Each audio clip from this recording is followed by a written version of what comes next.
Singapore jong ki slam ki balale.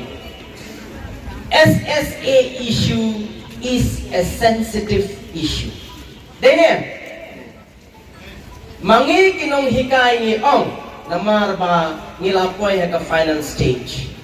Insecurity of our service is a sensitive issue for us.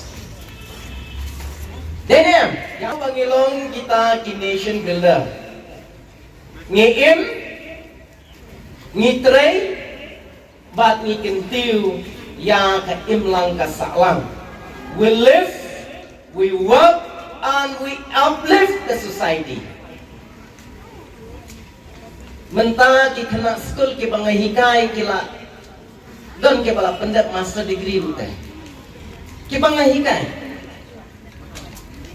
But kita niru ke bala don laga jong ka service security ka kadon ka skam. Kita don haka secure service. Kila long ki government employee. Katba ulong hikai jong ki umarkus lapasam kumne hikum ba ulong. Insecure in service. It's a big question. Katakan question ka ba isari arise. Katakan policy matter ka ba ka state kini banchna come down there. Dan kata daw kung mga MP ki parlok long hikai.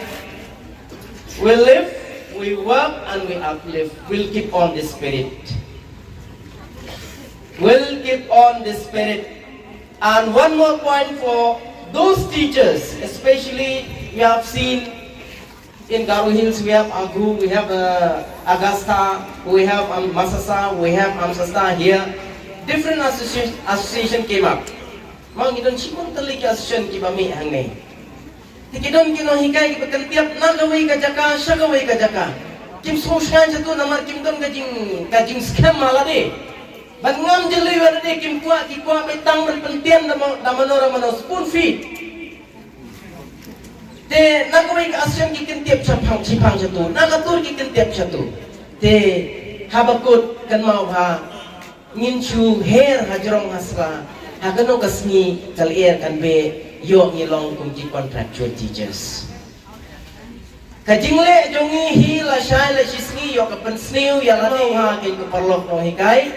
Iwan ha kane ke Lampung ban sngotu kumalaong baka de ke Lampung khadu ka bamangi ngin ya sngotu lang kum baka mission and vision jong ka masasa kalong ba ka collective decision kabaro kijatkam ngile da ka basai da ka basit da ka bakut ka basuba ban bentoy lang baro ha kane ke state jongi ka Meghalaya.